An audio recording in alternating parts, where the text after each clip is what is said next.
Allah'ım sevinçten ağlatacak, dertleri giderecek, tüm kötü yaşanmışlıkları silecek mutluluklar yarat. Ya Rabbi onun çektiği sıkıntıları yaşamasak da Eyyub'un kalbiyle istiyoruz.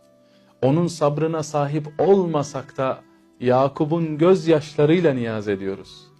Ya Rabbi ona layık olamasak da Muhammed Mustafa sallallahu aleyhi ve sellem hürmetine sana yalvarıyoruz ya Rabbi.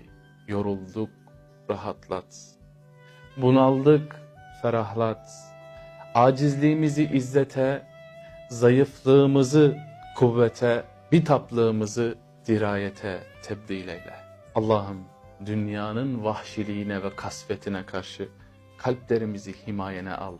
Tüm zorluklarımıza rağmen bizlere metanet lütfet, zalimlere ve kafirlere karşı bize yardım et. Amin. Amin.